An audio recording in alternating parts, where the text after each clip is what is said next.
বুঝতে পারলেন না? স্বামী মারা যায় না, সতীন বিধবা হয়েছে, ও নিজে বিধবা হয়ে গেছে, ওর খেয়াল নেই। নারী জাতির আর একটা বদভ্যাস শুনুন, রাগ করবেন না কেউ, মা বোনেরা ভুল বুঝবেন না। নারী যখন বউ হয় তখন আলাদা খাওয়ার লাইন করে, আর ওই নারী 20 বছর পরে যখন ছেলেকে বিয়ে দিয়ে শাশুড়ি হয় একসাথে খাওয়ার হাদিস শোনে। ঠিক না? ঠিক।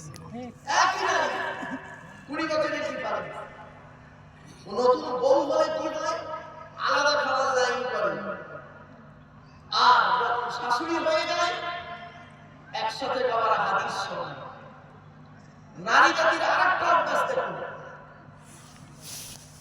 নারী স্বামীর বৈধ সম্পর্ককে মেনে নেয় না, অবৈধ ইনকামটাকে খেয়ে নেয়।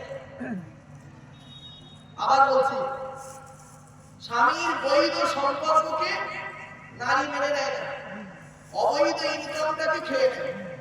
ছোট্ট উদাহরণ দিচ্ছি, আজ আপনি বাড়ি যান, বাড়ি গিয়ে আপনার স্ত্রী অসুস্থ, স্ত্রীকে বলবেন, ধরুন আপনার স্ত্রী 6 বছর অসুস্থ আছে, আপনি আপনার স্ত্রীকে গিয়ে খালি বলবেন, দেখো তুমি তো এই 6 বছর অসুস্থতায় ভুগছো, তো এক কাজ করবো, আমি একটা দ্বিতীয় বিয়ে করব, সেই মেয়েটি এসে আমারও সেবা করবে, তোমারও সেবা করবে। মরে গেলেও বলবে না যে হ্যাঁ তুমি বিয়ে করো। তারা স্বামীর বৈধ সম্পর্ককে স্ত্রী মেনে নেবে না, আর অবৈধ ইনকামটাকে খেয়ে নেবে, অবৈধ ইনকামটাকে খেয়ে নেবে। এটাই হলো নারীর গুণ।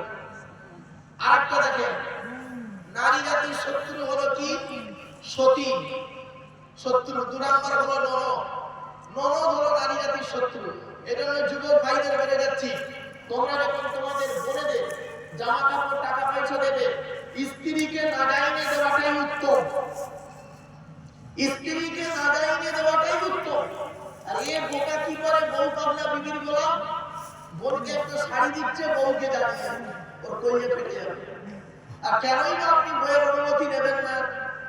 আপনি তো স্ত্রীর কাছে বিক্রি হয়ে গেছেন, 50,000 টাকা ইয়াম্মা গাড়ি, 5 গাড়ি সোনা, বাসর রাতে বা পুষর যারা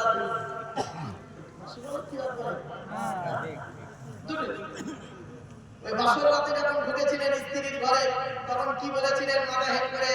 50,000 টাকা ইয়াম্মা গাড়ি সোনার বিনিময়ে, ইয়াম্মা গাড়ি 5 গাড়ি সোনার বিনিময়ে আজ থেকে তোমার বাপের কেনা চাকর গোলাম হইয়া গেলাম, তুমি যাহাই করিবে তাহাই শুনিব, গন্ডগোল যদি করি মানিতে দিদাবো করিবে না, আমার বাপ আর মাকে দাদার মতো খাটাইবে, আমায় যদি উল্টো পাল্টা চুরি আমাকেও কেরানিত্ব দিদাবোধ করিবে না, আর যদি গন্ডগোল করি আমার বাপ আর মাকে তুমি জেল খাটাইয়া অতিরিক্ত কেস দিয়ে জেল খাটাইয়া আমার ছেলের উপরে খেলা